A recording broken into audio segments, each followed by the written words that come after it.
Life, if we listen carefully, is not a race toward an end, but a dance with time.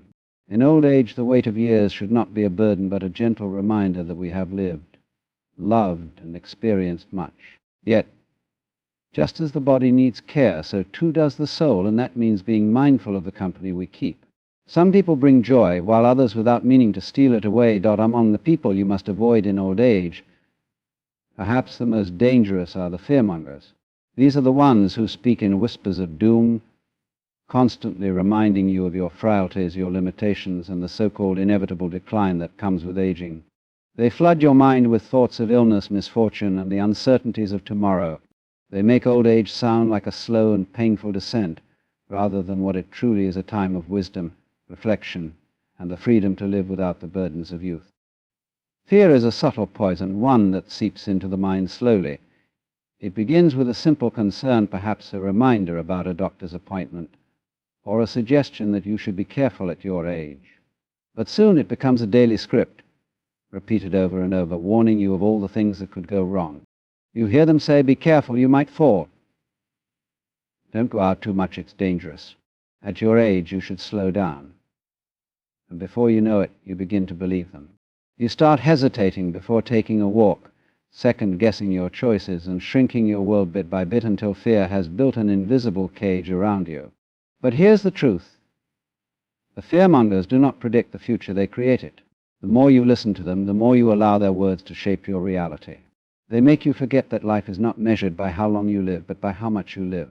Consider this: a child does not wake up wondering if they might scrape their knee or fall off a bicycle. They simply run, they explore, they experience. They do not fear the future because they are too busy living in the present. Why should old age be any different? The body may change, but the spirit remains free unless we allow others to imprison it. The world is still as vast and full of wonder as it was when you were young. There are still sunrises to watch, conversations to be had, books to be read, music to be enjoyed, and laughter to be shared. But the fearmongers will convince you that these joys are no longer meant for you. They will have you believe that old age is a time of waiting rather than living. And that, perhaps, is the greatest lie of all. So beware of the fearmongers. They do not steal your health, your strength, or your time. They steal your peace. And peace in old age is something too precious to lose. Instead, seek out those who remind you of life's beauty, those who encourage you to embrace each day with curiosity and joy. Old age is not the end of the story, it is merely another chapter. And it is yours to write, free from fear. If there is one thing that can steal the joy of old age, it is regret. And few people carry this burden more heavily than the regretful souls, those who live trapped in the past, endlessly replaying old mistakes, missed opportunities, and roads not taken. They do not see the beauty of today because their eyes are fixed on yesterday. You will recognize them in conversations that begin with, "If only I had, or I should have, or back then I wish I had done things differently." Their minds are like old, scratched records playing the same song of disappointment and sorrow over and over again. They will remind you, with sighs and heavy hearts, about the things they failed to do, the career they didn't pursue, the love they lost, the risks they were too afraid to take. And if you are not careful, their regrets will become your own. Regret is a powerful illusion, a trick of the mind that convinces you that life could have been different if only you had chosen another path. But let us stop and consider, how do we know that another path would have been better? Perhaps the love that was lost saved you from a deeper sorrow. Perhaps the career you did not pursue would have left you miserable. Perhaps every moment, even the painful ones, played a role in bringing you to where you are now. The regretful souls live as if the past is a wound that will never heal. They measure their lives by what they didn't do, rather than appreciating what they did. And the greatest tragedy is that in their obsession with the past, they lose the present, the only moment that truly exists. But here is the truth: regret is a choice. The past is not a prison unless you make it one. You cannot change what has happened, but you can change how you see it. Every experience, whether joyful or painful, was a lesson. Every mistake a stepping stone. Every loss a reminder of what it means to have loved. Ask yourself, would you rather spend your final years mourning what was lost, or celebrating what remains? Because there is still time. Time to love, time to laugh, time to create new memories. The sunset is just as beautiful today as it was in your youth. The sound of laughter is just as sweet. The joy of a shared meal, the warmth of a hug, the wonder of a new discovery, all of these things are still within your reach, if only you let go of the chains of regret. So avoid the regretful souls, for they will try to pull you into their sorrow. Instead, seek the company of those who understand that life is not meant to be a series of perfect choices, but a journey of imperfect, beautiful moments. Let go of what could have been and embrace what still can be. Because as long as you are breathing, life is still happening. And it is never too late to live fully, freely, and without regret. As we age, energy becomes more precious than ever. Not just physical energy, but the energy of the spirit, the fire that keeps us engaged with life, the enthusiasm that makes each day worth waking up for. But beware, for there are those who will drain that energy from you without a second thought. These people are the energy leeches, and if you allow them into your life, they will leave you exhausted, uninspired, and disconnected from the joy of living. Unlike the fearmongers who fill your mind with worries, or the regretful souls who drag you into the past, the energy leeches steal your vitality in a much quieter way. They are the chronic complainers, the ones who always find something wrong, no matter the situation. They are the ones who speak endlessly of their problems but never seek solutions. They are the ones who turn every conversation into a monologue of misery, as if happiness were a crime and positivity a foolish illusion. You will recognize them by their words. Everything is getting worse. No one cares about us anymore. Life used to be better, but now it's all downhill. And if you listen too long, their negativity will seep into your mind like a slow poison, draining your enthusiasm, clouding your thoughts, and making the world seem darker than it truly is. But it is not just their words that exhaust you, it is their presence. You may have noticed that after spending time with certain people, you feel inexplicably drained, as if something has been taken from you. These are the people who do not give, only take. They take your attention, your kindness, your time, and your emotional strength, without ever replenishing it. They leave you feeling heavy, burdened, and weary, even if you did nothing physically strenuous. And here is the danger. The longer you stay in their company, the more you begin to adopt their mindset. You, too, may start to see only the problems in life. You may find yourself complaining more, feeling more tired, less hopeful, and less interested in the simple joys that once made you smile. Because negativity is contagious, and if you are not careful, the energy leeches will pull you into their world, a world where everything is wrong, nothing is worth celebrating, and every day is just another burden to carry.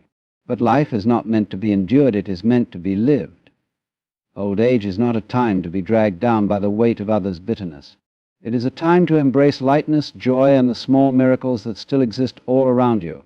A bird singing outside your window, the warmth of the sun on your skin, the laughter of a friend, the taste of a favorite meal. These things are still available to you, but you must protect your energy so that you can appreciate them fully. So, how do you deal with the energy leeches? You do not need to be cruel. You do not need to argue. You simply need to distance yourself. Reduce your time with those who drain you and spend more time with those who lift you up. Seek people who laugh, who share stories of hope, who talk about dreams rather than disasters. Surround yourself with those who still find beauty in life, no matter their age. Because the truth is, energy is not just about the body, it is about the soul.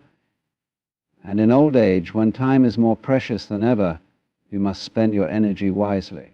Let it be spent on love, on joy, on things that bring light into your life. Let it not be wasted on those who seek only to dim your spark. Protect your energy, and you will protect your happiness. And in doing so, you will not just exist, you will truly live. Time, if there is anything more valuable than wealth, more fleeting than youth, and more sacred than possessions, it is time. In old age, time becomes an even greater treasure, not because it is running out, but because you finally understand its worth. Every moment is a gift, every hour an opportunity to save a life in its purest form. And yet, among the people you must avoid, few are as dangerous as the time traders, those who see your time not as something precious, but as something they can take, use, and discard at their convenience. Unlike the energy leeches who drain you emotionally, The time traders do not always come with complaints or negativity. Instead, they disguise themselves in the illusion of company, of friendship, even of love. But their visits, their conversations, their invitations all have one thing in common: they are transactional. They are not spending time with you out of genuine care, but because they need something from you. They might be distant relatives who only appear when they need a favor, a signature, or financial help. They might be acquaintances who suddenly remember your existence when they need a place to stay, a recommendation, or a contact. Or they might be younger people who come to you for wisdom, not because they respect your experience, but because they want to extract whatever knowledge is useful to them before disappearing back into their own lives. At first they may seem warm, even kind. They will ask how you've been, nod as you speak, even feign interest in your stories. But if you listen carefully, you will notice a shift. The conversation subtly turns toward their needs. They ask for your advice, but they do not truly listen. They request your time, but they do not offer theirs in return. They may even borrow your resources, your knowledge, your influence, your generosity, but once they have what they need, they vanish. And the cruelest part, they leave you with an emptiness that is worse than loneliness. Because it is one thing to be alone, but it is another to realize that the time you thought was shared was actually taken. The danger of the time traders is that they make you believe you are valued when, in truth, you are being used. And if you are not careful, you will find yourself giving away the most precious thing you have left, your time, to those who do not deserve it. But old age is not a marketplace. Your time is not a product to be traded. It is a sacred gift that should only be shared with those who truly appreciate it. There is no obligation to entertain those who see you as a convenience rather than a companion. You owe nothing to those who only remember you when they need something. Instead, give your time to those who cherish it. Spend it with the ones who visit not because they need something, but because they enjoy your presence. Share your stories with those who truly listen, not with those who are simply waiting for their turn to speak. Laugh with those who make you feel young again, not with those who make you feel like a resource to be used. The time traders will come and go, but you do not have to let them take from you. Because in the end, your time is not meant to be spent in the service of others' desires. It is meant to be lived, deeply and joyfully, on your own terms. And that, more than anything, is what makes time truly well spent. Among the people you must avoid in old age, there are those who fear the past and those who drain your present. But perhaps the most exhausting of all are the perpetual worriers, those who live in constant fear of what is to come, who are unable to see anything beyond their anxieties, and who, if you are not careful, will pull you into their endless cycle of distress. The perpetual worriers do not speak of joy or possibilities. Instead, they fill every conversation with concerns. What if something happens to you? What if you fall ill? What if your money runs out? What if the world gets worse? Their minds are always occupied with predictions of disaster, convinced that danger lurks around every corner, that every step forward is a risk, and that every peaceful moment is merely the calm before an inevitable storm. And the longer you spend with them, the more you will begin to feel their weight pressing onto you. At first, their worries might seem reasonable. After all, life is unpredictable, and it is natural to be cautious. But the perpetual worriers do not simply prepare for the future, they obsess over it. They do not plan wisely, they expect the worst. And the greatest tragedy is that in their desperate attempt to control what has not yet happened, they lose the only thing that is real, the present moment. You will notice them in the way they hesitate before making any decision, in the way they overanalyze every detail, always finding a reason why something might go wrong. They will tell you that you should be more careful, that you should not take risks, that you should stay within the limits of what is safe. And if you listen too long, you may find yourself shrinking into the same fearful mindset, trading your freedom for an illusion of security. But here is the truth they fail to see. The future is always uncertain. It always has been, and it always will be. No amount of worry will change that. And what is life if not a series of unpredictable moments? If you spend your time fearing what may come, you will miss what is already here. The perpetual worriers forget that the world has always been chaotic. They believe that things are worse today than they were in the past. But is that really true? Was the world ever truly safe? Or were we just too busy living to notice the dangers? The young do not stop to worry about what might go wrong. They move, they explore, they experience. And in doing so, they truly live. Old age should not be a prison of fear. It should be a time of liberation, a time when you finally understand that life was never meant to be controlled, only embraced. It is not your duty to predict every possible disaster. It is not your responsibility to carry the weight of an uncertain future. Instead, it is your privilege to wake up each day and simply be to listen to the morning birds, to savor a good meal, to laugh with an old friend, to enjoy the warmth of the sun on your skin. So beware of the perpetual worriers, for their fears are contagious. They will have you believing that you are fragile when in reality you are still full of life. They will have you hesitating when now, more than ever, you should be moving forward. Instead, seek the company of those who understand that the future is not meant to be feared, it is meant to be met with open arms. Surround yourself with those who choose to focus not on what could go wrong, but on what is still right. Because in the end, the greatest tragedy is not that life is unpredictable, it is that so many people waste their time worrying about what is coming, instead of simply enjoying what is here. And if there is one lesson that old age should teach us all, it is this: life was never meant to be survived. It was meant to be lived. Be lived. In a world that is always rushing forward, where every stage of life is measured by productivity, movement, and achievement, there comes a time when stillness is not only necessary but sacred. And yet, for many, embracing stillness feels like an unfamiliar, almost uncomfortable state. It is as if we have been conditioned to believe that slowing down means fading away, that being at peace means being left behind. But here lies one of the greatest misunderstandings of life. Stillness is not emptiness.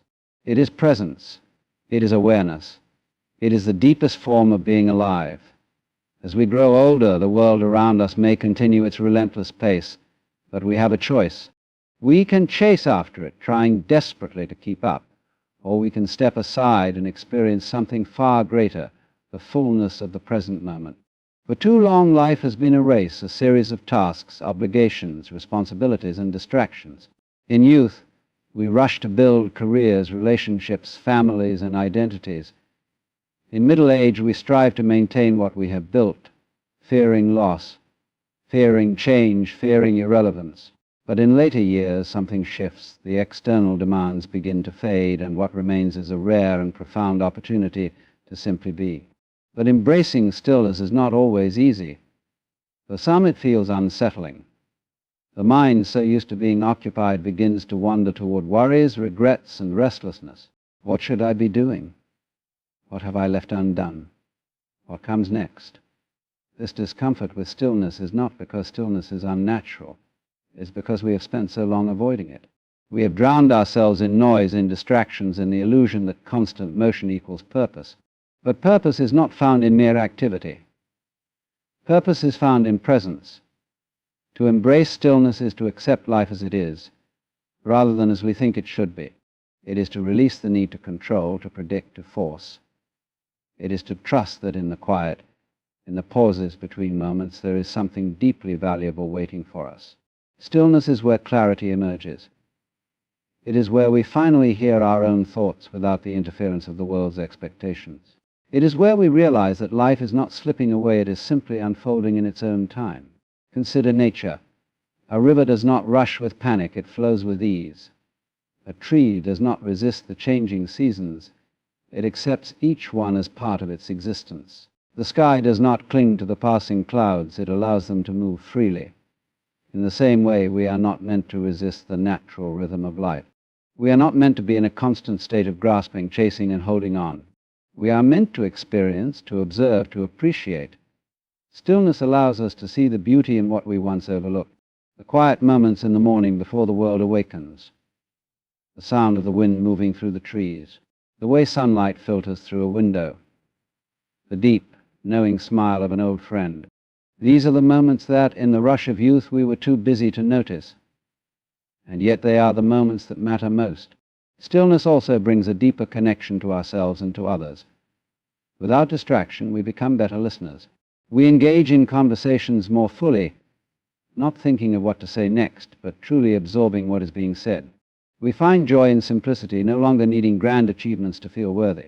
We stop seeking validation from the outside world and instead find peace in simply existing as we are. And perhaps most importantly, embracing stillness allows us to make peace with time. Though many people fight against aging, resisting it as if it were an enemy.